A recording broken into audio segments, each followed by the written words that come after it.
Big Three, Fantasy Alarm TV. I'm your host, Ray Flowers. Let's talk some baseball players and start out with the number of 594, as in the strikeout per nine rate of Jason Mott. That is not good, folks. For a guy that throws 95 miles an hour to be striking out less than 6 guys per 9 innings, that is a big-time concern for me. Also concerned by the growing fly ball rate that he has right now. 50% of all the batted balls have gone in the air. Hasn't really been reflected in his numbers to this point because his home run to fly ball ratio is 6% right now. That's only 60% of his career level. So if that number returns to normal and he continues to get up as many fly balls as he has to this point, that ERA of his is going to skyrocket. Again, he's not missing any bats, which concerns me. Too many fly balls, which concerns me. And there's also this fact. If you look at his Sierra, it's 4.3. You look at his xFIP, it's 4.7. He simply is not pitching that good for the Cubs. I know he's the closer right now. Joe Madden apparently thinks he's the best option for the ninth inning. If he's in the ninth inning, you got to have him on your squad. I just look at his talents to this point of the season and think he doesn't have the skills to maintain this role, to hold on to this role. And even if he does, it's going to be a very bumpy ride for Jason Mott. Second number today is .571. And then the slugging percentage the last 2 weeks of Adam Eaton. Who is Adam Eaton? Yeah, .571 slugging percentage. He's hitting over 300 the last 2 weeks as well. He's got 3 home runs, 8 runs scored.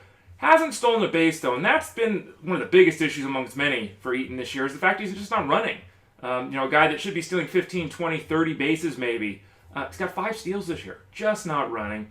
He's not hitting enough balls on the ground. His ground ball to fly ball ratio has gone from 2.5 down to 2.1. That's not a good trend. He has been hot the last 2 weeks. The bat has been coming around after a terribly slow start to the season.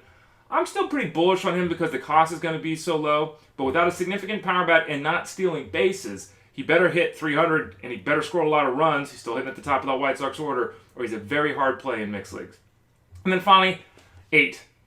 As in the number of weeks that the grade 2 strain of the groin injury to Alex Gordon is going to keep him on the sidelines. A huge blow to fantasy owners and to the Royals, obviously.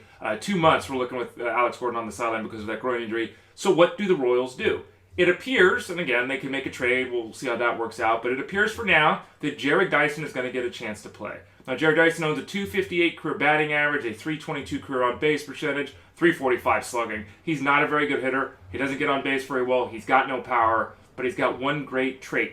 He can steal. 30 steals each of the last 3 seasons despite not playing full-time. In fact, over his short big league career, if you take what he has done on a per 150-game basis, so give him 150 games played, at his rate of steal right now, you'd be looking at 49 thefts.